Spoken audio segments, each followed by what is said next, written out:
Good morning. Welcome to Trading Hour. I'm Reema Tendulkar with Miyar Surbi Upadhyay and Pavitra Parekh, and it's a Friday. Well, there is no Friday feeling in the market right now because things are a bit subdued. Benchmark indices are down close to about 0.25%, but we haven't given up too much, right? The SGX Nifty was suggesting a far deeper cut, and even the opening levels were closer to that 17,960, 970 mark. So from that level, we managed to recover a bit and not give up too much. So consequently, Nifty down 50 points, Sensex lower by 175 points. The mid-caps today are falling in step with the frontliners, but the mid-caps have underperformed week to date. So week to date, the Nifty is up 0.8%, while the mid-cap index is down close to about 0.9%.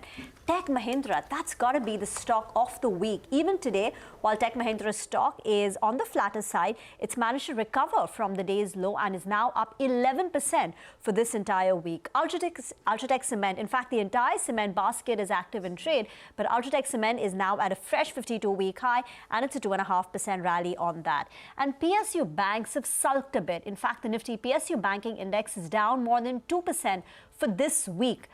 Today it's down 1%. Week to date, it's down nearly 2.5% with names like State Bank of India, UCO Bank, Union Bank. In fact, UCO Bank is down nearly 8% in this week. So there are some profits being skimmed off these PSU banking names. What are you girls tracking?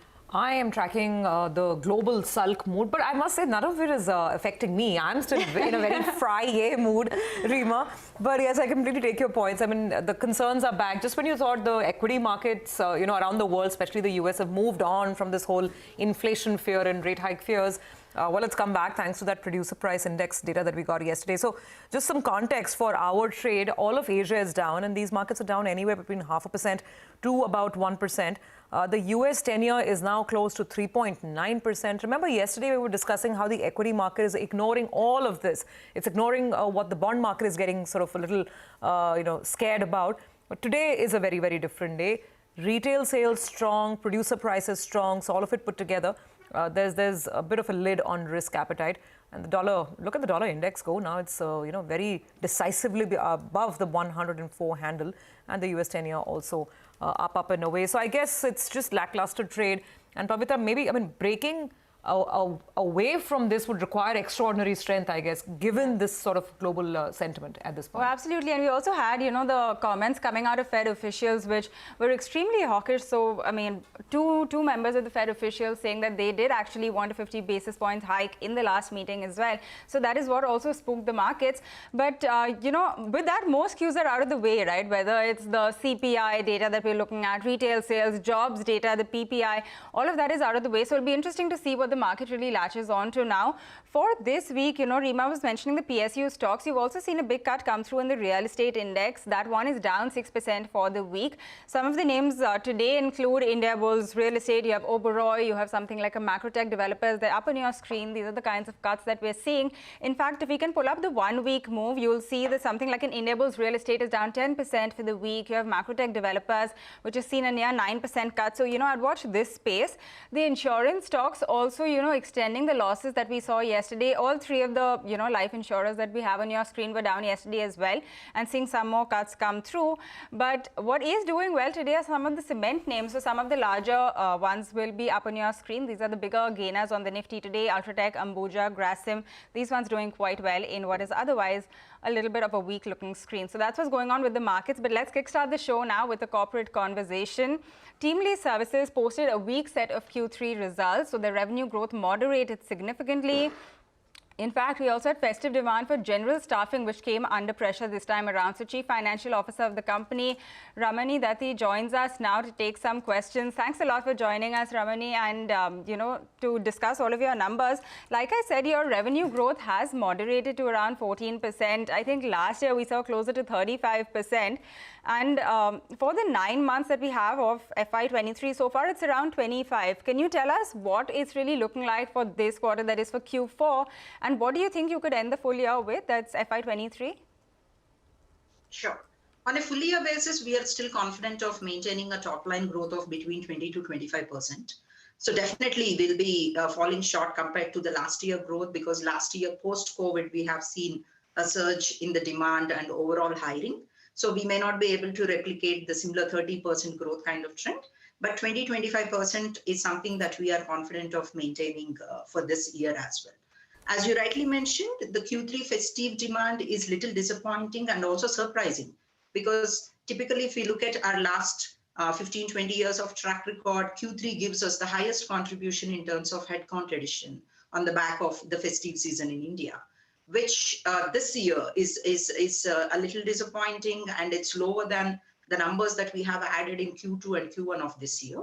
But having said that, the Q4 numbers are looking bright. So we are confident of closing this year with, as I said, 20 to 25% growth overall. Can we talk a bit about Q4, Ramani? And morning, this is Rima here. On IT, in Q3, your revenues were flat quarter on quarter, and year on year, revenue growth was about 3.6%. In Q4, for specialized staffing, should we expect a Q on Q decline in Q4, or will there be at least some growth, even if it is in low single digits? Yeah. On a sequential basis, Q4, we are expecting a single-digit growth, Rima. And on a full-year basis, we are not expecting any major growth on a year-on-year basis, because, I mean, whatever the current market trend in IT has hit our IT staffing business big time. However, sequentially, we are seeing some green shoots, and we are confident of slightly posting a higher growth in Q4 compared to Q3. So low single digits kind of quarter-on-quarter revenue growth in IT services in Q4, right? That's right. Okay, yeah. And what about general staffing? Will there be a pickup in the hiring and revenues on a quarter-on-quarter basis in Q4? And will that also be a 0 to 5% type of growth? Yes, it would be 0 to 5% sequential growth. Okay. I mean, while we don't have the full year visibility as of now yet, but definitely Q4 is looking to be better than Q3, the previous quarter. Got it. So yeah, that would take us our overall growth to 25%. Okay, that is on the revenue and the margin. But coming to the margins, actually, I think you did mention earlier that your margins are likely to be under pressure in the coming quarters as well. For Q3, we saw around 1.58%. Can you tell us what you expect here going forward? And is this softness likely to continue as well? Yeah, the softness in margins will continue because the costs have gone up. Salary inflation of our associate employees is very high, still very high. And we initially thought we can close the year with a slightly higher profit percentage compared to last year, but more or less we'll end up with the same profits as last year. So the margin pressures are still continuing, and we would expect that to continue for another 1 or 2 quarters as well. But will it hold at these levels, or you expect it to move lower further from this around 1.6 as well that you have? Is this the worst of it? We may come around 1.5, 1.6 in that range, plus minus. And because, again, the salary inflation is something which is not in our control. So that determines a lot of our margin percentage variance. Ramani, just can you explain a little bit more about this National Employability Enhancement Mission NEEM program, which has been discontinued effective 23rd December. What did it do? What exactly was it? What was TeamLease's contribution in it? And now that this program is discontinued, what will be the impact? Just give us some background as well about this program. Sure. So between our general staffing business and apprenticeship business, all put together, we have close to 3 lakh employees/trainees, out of which we currently have 26,000 trainees who are under this NEEM program. And this program has been withdrawn in the first week of January, and by way of notification, and without any kind of clarity on what would happen to the existing trainees who are undergoing on-the-job training under this program. So, I mean, we are working with the government agencies, and fortunately last week there is a stay order that we received from Delhi court saying that for existing employees, since we cannot immediately terminate their apprenticeship program, there is an interim stay order. So ideally what would happen is these 26,000 trainees should be transitioned to either Apprenticeship Act or the general staffing model, the contract employing model. But that would have a temporary impact on our revenues as well as profits, because the transition time will take at least 1 or 2 quarters. But in the interim, if we have to release these 26,000 trainees, that will directly hit our bottom line. So that's why we are indicating softness on our profits for next 2 quarters as well. And would you be able to sort of put some sort of a ballpark range to that? What could this impact be as it plays out over the next 2 quarters? The range could be anywhere between 4 to 5 crore per quarter is our estimate. But again, it is subject to how many numbers we can manage to transition to other buckets of either staffing or apprenticeship act. You said that if you had to immediately release the 26,000 trainees who are still a part of that NEEM program and on your payroll, it will have an impact. What exactly do you mean by release? Yeah. Since the scheme has been discontinued, so we have to terminate the apprenticeship programs of these 26,000 people. Currently, we are earning roughly about 500 rupees as an average realization on these trainees. And on that 500 rupees, we make a profit and EBITDA margin of roughly about 30%, 35%. So that's a straightaway bottom line hit to us. So that's what we are referring to as a margin impact in the coming quarters. Just a final question on the HR services business. You did say that there was some sort of a delay in university billings, which is impacting the edtech side of things. Can you please elaborate and tell us exactly what the status quo is? Yeah. So under our HR service businesses, one of our main business vertical is edtech, wherein we do billing to the universities for providing online platform for the curriculum for distance education students. So typically the billing starts from academic year, which is around September onwards. So Q3 and Q4 is where we do the revenue billings. However, this time there is some sort of delay with some universities in terms of getting the approvals on time. We have started the billing from Jan onwards. So we are confident of maintaining on a full year basis. We are confident of maintaining a 40-45% revenue growth with an EBITDA margin of 8% under this EdTech business. So it's only a delay. So we are not expecting any kind of drop in our estimated revenues or profits for this vertical. Ramani, we'll leave it at that. Thank you very much for joining in. So that's TeamLease guiding for some improvement in Q4, both on the IT hiring and the general staffing. Quarter on quarter, we should see some improvement in Q4, though the improvement will be to the tune of low single digits. But margins will continue to remain under pressure for the next 1 or 2 quarters. It could hover around the same levels as Q3. Q3 margins were 1.6%, but Ramani indicated that it could even be 1.5 to, I think, 1.6% kind of EBITDA margins. And for the full year, though, given the strong growth that we've seen in the first half, they will still end the year with a 20 to 25% top-line growth. But things have considerably slowed down in Q3 compared to their expectations, and this weakness in festive demand actually came in as a big surprise to them. The stock has also been under pressure, right, over the past year or so. Absolutely. I think factoring in the slowness in IT hiring and this festive demand weakness. Get into a break. We'll discuss commodities on the other side.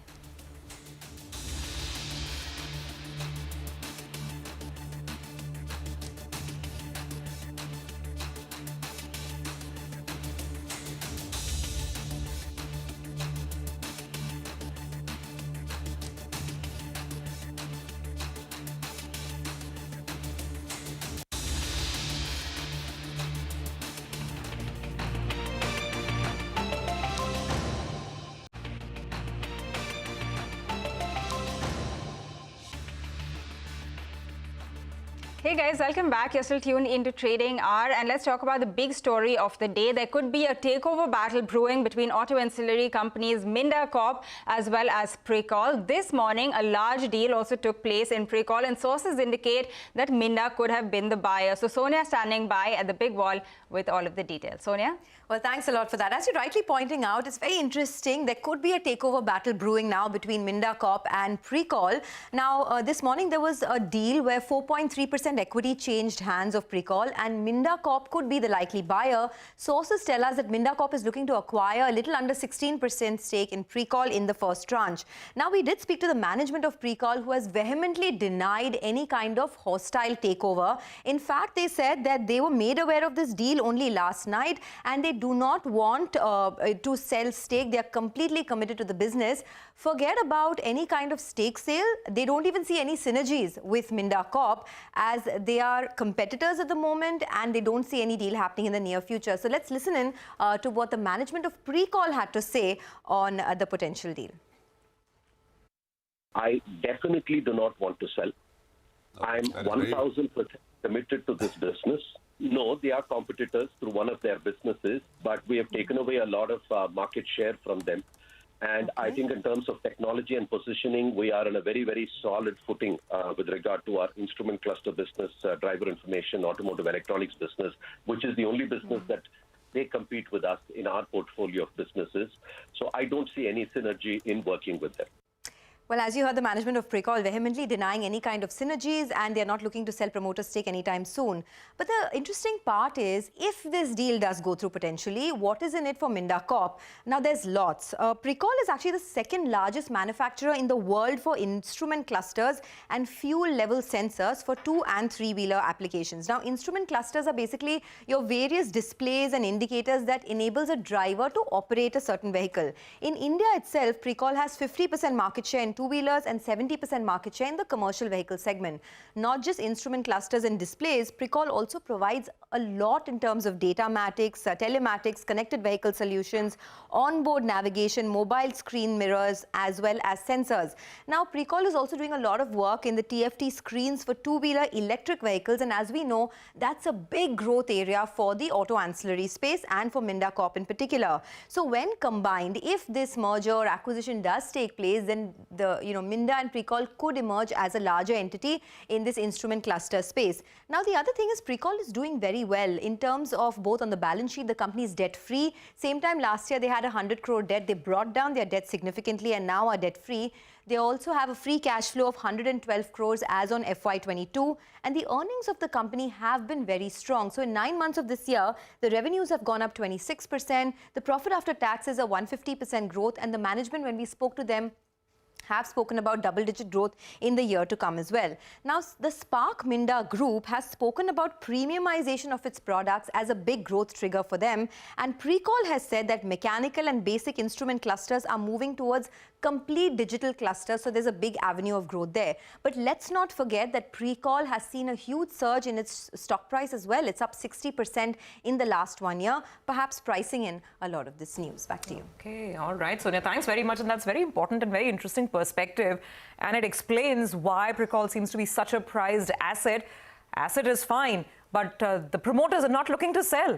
And that they have made extremely clear in the conversation that we had with them earlier this morning. So what perhaps can happen from here on, or how do such situations typically involve? What's the legal framework?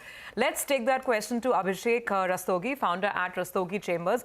Abhishek, thanks very much for taking this quick call. So we are not here to ask you what you think will happen specifically in this case, but just to understand how things play out. Now, the promoters at Pricol told us they have 37% stake. They claim they have the backing of institutional investors who have 16%. So put together, they're at 53%.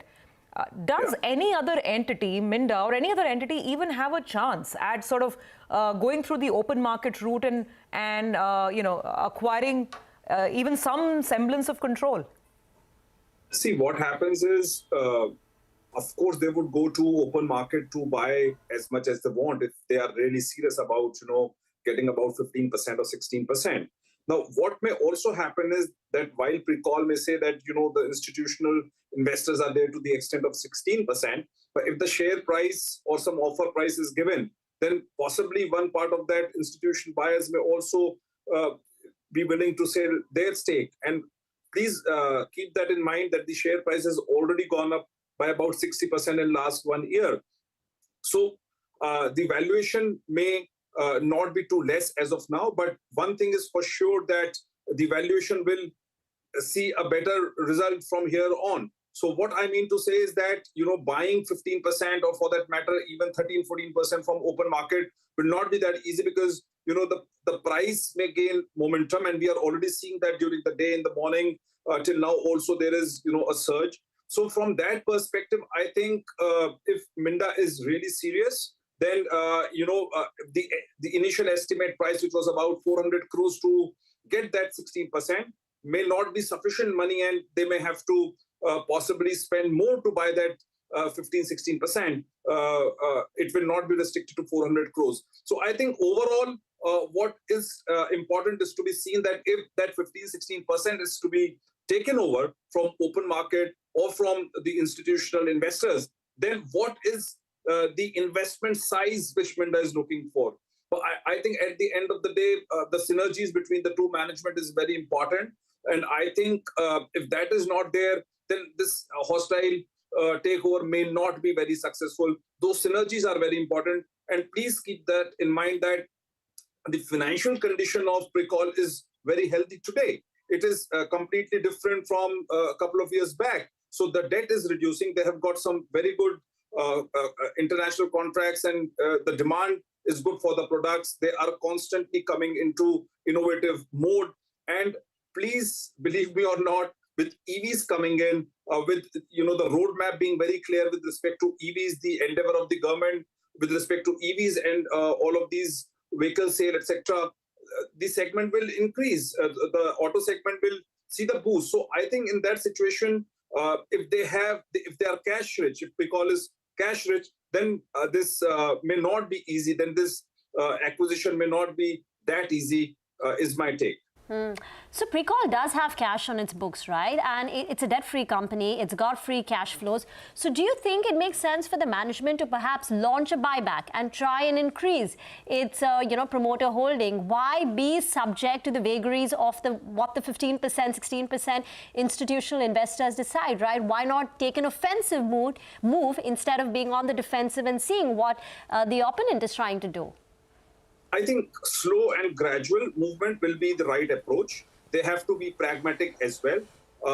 Pricol has 37% of the stake and 16% are institutional buyers. I think confidence with the institutional buyers will make the hell lot of a difference. So I think from that perspective, while it is safe, but yes, you have a very valid point that if they are cash rich and they have money, then why not, start buying from open market as well, and or buy back for that matter. So I think that will happen gradually. The news must have come as a shock even to them, it appears. But, believe me or not, next couple of days, the tendency of, retail investors and other investors coming into this buying may happen. The prices may suddenly see some surge in next 48 hours or so. So I think they have to be a little careful at what price even they are buying. It must not happen that, for a week, the buy happens, and then again the prices come down to the normal 200, 205 level. Oh no, that point is completely taken. Abhishek, just wanted to understand what are the options, if you can take us through the entire list that Minda has at this point. They don't want to sell stake. They've made that very clear. They're saying that we will evaluate all options to fight this. What are the various options that they can take in this case? Of course, the buyback is just one of them. So I think Pricol has to be, so the options are very clear. I think wherever possible, they will have very, very concrete discussions with the financial institutions. Wherever possible, they would try to buy from the open market at the right price.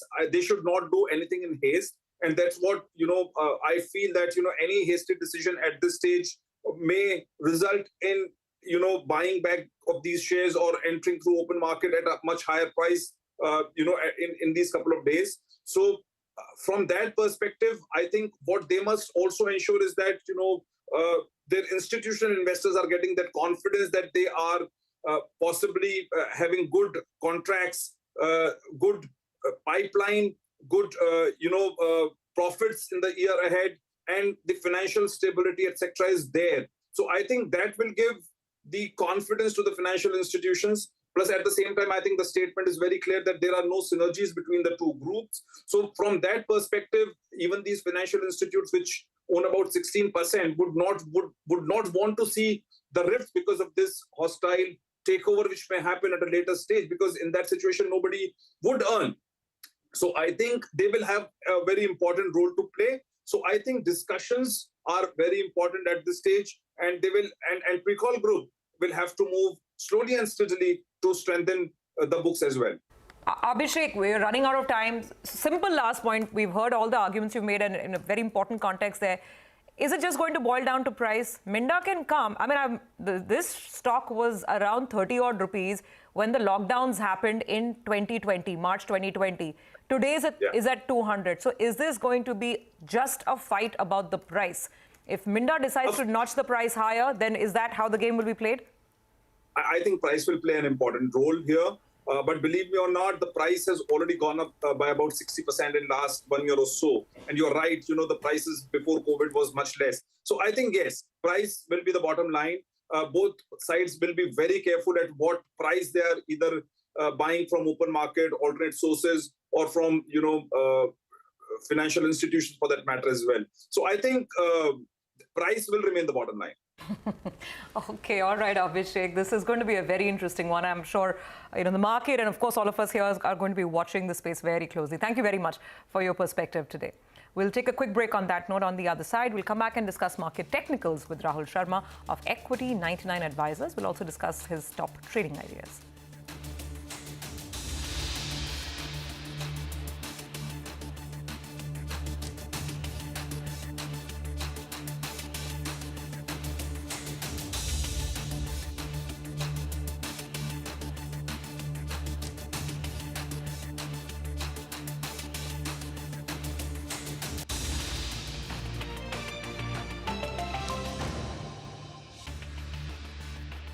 Welcome back. Let's talk markets. We're now joined by Rahul Sharma, market strategist, head of research and development at Equity 99 Advisors, now for a quick technical check on the markets.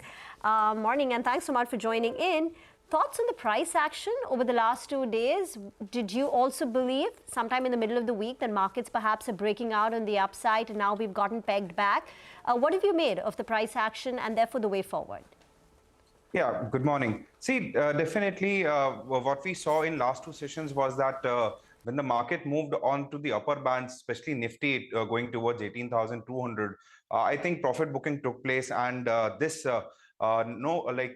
such confidence on the decisive move of the market took the pressure, and now we are trading below 18,000 levels. I think on Nifty, 17,890 followed by 17,800 are the immediate support levels, which is also followed by 17,750, which is a bigger support for Nifty. And upside resistance, I think quietly 18,070 and 18,150 on immediate basis is what we are witnessing right now. And Bank Nifty, which is looking much weaker than Nifty, has a good support near 41,125 levels, although it is currently trading at one support juncture. But I think this will also be breached. And then 41,000, I think, will be a bigger support level. If at all we get closing below that, then I think Bank Nifty will face much more pressure on the selling side. All right, that is on the index level. Any individual trades you would recommend right now as well? Yes, definitely. I think like Cement Pack is doing good, followed by the performance driven by Sagar Cements and all. I think Grasim Industries is also currently present at good levels. I think technical breakout on daily charts. Charts have been improving from the lower levels. Stock has formed a good base near 1,580 levels, and now it is trading above its 200 EMA on daily charts. Looks strong and have potential to go above 1,690 levels, which will be our target. So buy Grasim for the target price of 1,690, keeping 1,630 as a stop loss. Second selection is UPL, which is trading near 775 levels. This stock has been showing great moves from last few sessions and now trading above important moving averages on daily charts. Buy it with strict stop loss, which is placed at 760 levels for the target price of 800 plus levels in UPL. And third is BEL from the defense segment. I think this particular stock is doing good, have a good potential to reach 105 plus levels. So stop loss should be placed in BEL at 93 for the target levels of 105. Okay, all right, got that. Thank you very much for the calls today on the stocks and, of course, the market as a whole. Well, let's move on to an interesting story on the macros. Ever since the January CPI numbers came in higher than expected at 6.52%, economists have been pointing out that this is because the NSO may have made a mistake overestimating the cereal inflation. SBI, however, argues that the CPI figure of 6.52% may be correct. Lata is here to explain exactly who's saying what and what this debate about that 6.52% number is all about. Lata? Well, actually, that 6.52 January CPI caught everyone by surprise because the average of the street was 6.1. And what everyone pointed out was that 2.6% month-on-month cereals inflation and year-on-year 16.18 is not adding up. And why were economists complaining? Because you get the disaggregated number. Cereals is one number. If you go dig further down, the database tells you rice inflation, wheat inflation, jawar, bajra, coarse cereals, you know, the whole thing. If you added that up, you got more a number of 0.8 and not 2.6%. Was their point. Now, what SBI is arguing is, and it sounds convincing, that this is only part of the way in which the cereals inflation is calculated. Remember, on December 23rd, the government ended the Anna Yojana.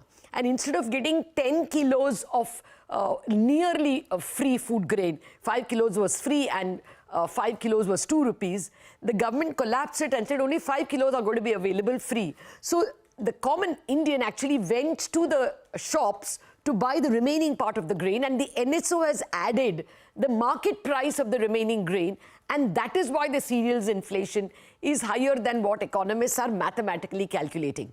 In fact, the SBI report is very interesting. Soumya Kanti Ghosh, the chief economic advisor, is pointing out that if you added the items and came to the whole, then fuel inflation has been repeatedly understated.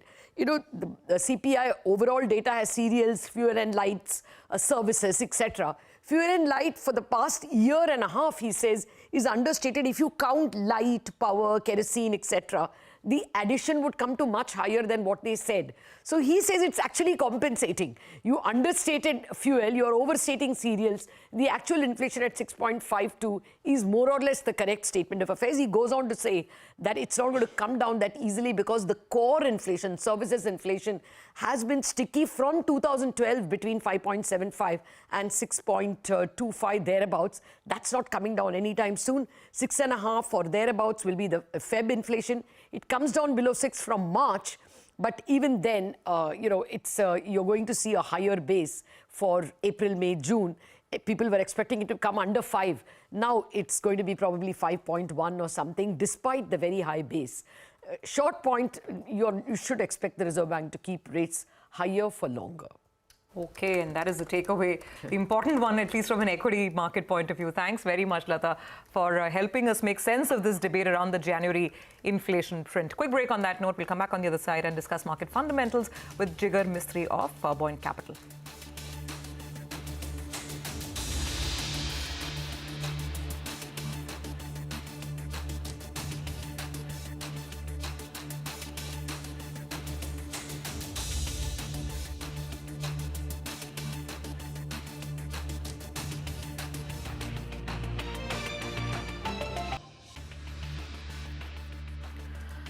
Welcome back. The market's color is very definitively red today.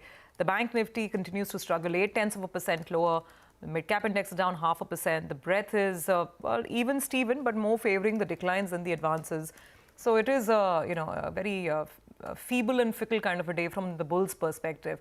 Let's take this to a more medium to long-term conversation. Jigar Mistry, co-founder at Buoyant Capital, is joining in. Jigar, always a pleasure having you on the show. Thanks for taking out the time this Friday. So you tell us, this market has been a little perplexing. We all understand that we were underperforming because we were the outperformers of 2022, but all the events have happened, credit policy, budget, etc. And it seemed like, just the last 2 days we were getting into some sort of a breakout, and then we're back to the slump again. Is this how you expect the rest of the year, or maybe at least the first half of the year, to shape up? Hi, Surbhi. Good morning. Thank you for inviting me to your show again. Right. So, if you take a step back and look at what was really transpiring, like last 4-5 months, I think the market took the cue that apparently, while we were discussing between, say, a hard landing or a soft landing in the US, they said, okay, why not a no landing at all, implying that growth could continue and Fed could actually keep hiking and both those situations could coexist. Now, frankly, that does not really happen. And if you sort of look at why the market was thinking that, you look, say, CY22, in the first quarter, Fed withdrew something like $250 billion in liquidity in the first quarter, 700 billion in the second quarter, 150 in the third. And suddenly in the fourth quarter, that reversed, right, dramatically. So I think they ended up pumping in another $200 billion. And the market thought, look, the rates are done, hikes would happen, and then, we are back to business again. What they did not really read through was that it was not really the Fed pumping in the liquidity, but there's a technicality called the TGA and RR, the Treasury General Account and the reverse repo business, which actually pumped in the liquidity. So Fed kept saying something while the implication of that was totally reversed. And if you look at the stocks that have gone up since October, they are exactly a mirror image of the stocks that went down in the previous 8 or 9 months. Now, the thing is that, such a strong economy, the data numbers that you are looking through in the US, it's unlikely that the Fed would pause anytime soon, which means you're now talking of 5.25 range of the Fed fund target rate. And then you sort of keep adding it back, right? India is at least 200 basis point now, used to be almost 800 basis point differential in 2013. And that does not really leave a lot of scope for the markets to rejoice on a continuing basis. Eventually, the TGA and RR will have to subside. Fed will continue reducing the size of balance sheet, and then pain, will start reappearing. So my sense is that, and one last point I'll add here, you look at 2005, the Fed fund peaked at 5%.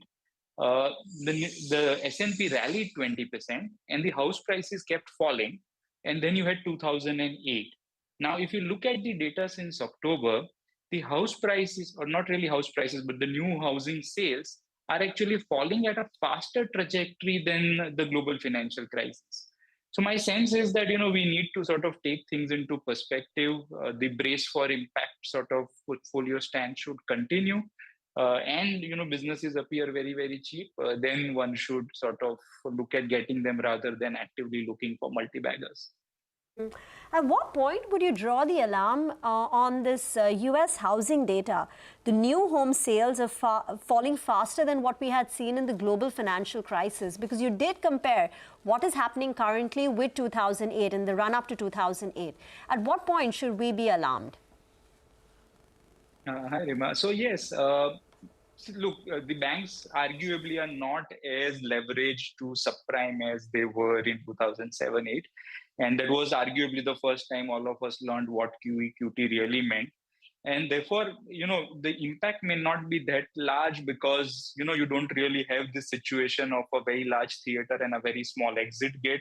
And therefore, that leading stampede effect that you otherwise see. But housing and real estate still form a very large part of incomes, or rather the wealth of a lot of US citizens. And, house prices falling, home sales not happening is definitely going to bring some sort of a wealth impact that will be meaningful.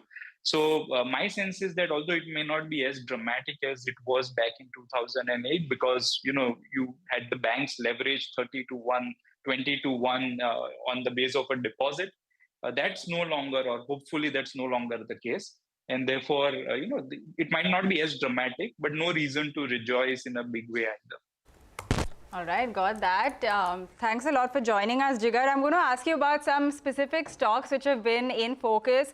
Let's start with Divi's. I mean, of course, in the past couple of days, ever since its results, it's down around 15-16%. But can you tell us what you think of this? There was a sharp contraction in margins, which has, of course, really weighed on the performance. But your thoughts on this one?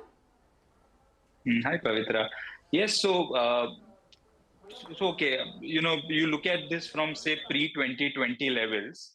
Pre-2020, this company used to do a revenue of, say, 1,400 crores and EBITDA of around 300 or 400 odd crores. So there was a mid 30%, 34, 35% margin.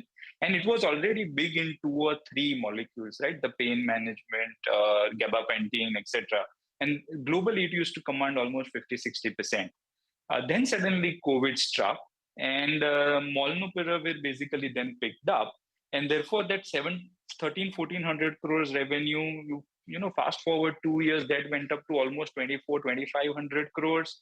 Margins expanded to 40-45%.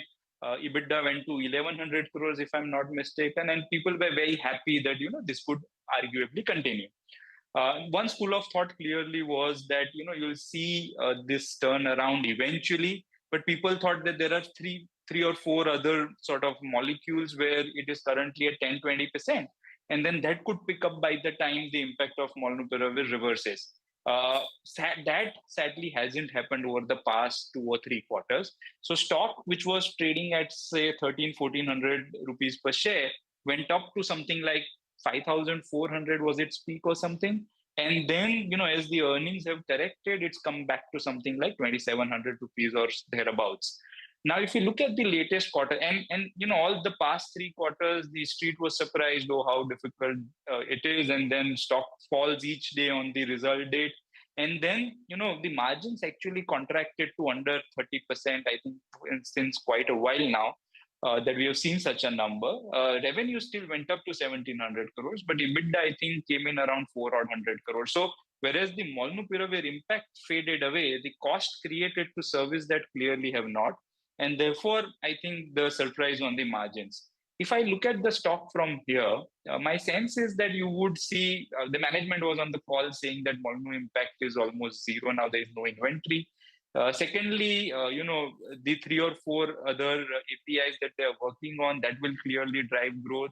Margins could normalize.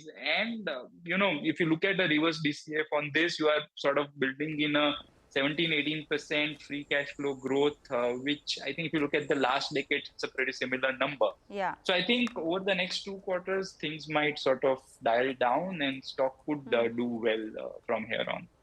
All right, stock is likely to do well. That is the view from Jigar Mistry on Divi's Lab. Jigar, we'll leave it at that. We would have loved to chat some more, but we're completely out of time. So look forward to having you on the show again. For now, we do have to get into a short break now, but there's lots more market action coming up for you in just a bit.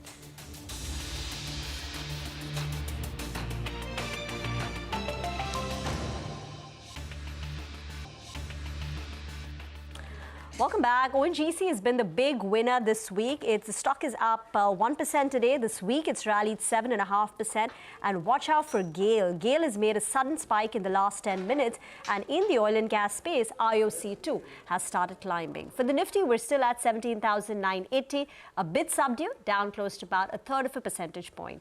Out of time on Trading Hour from the entire team. Thank you for watching.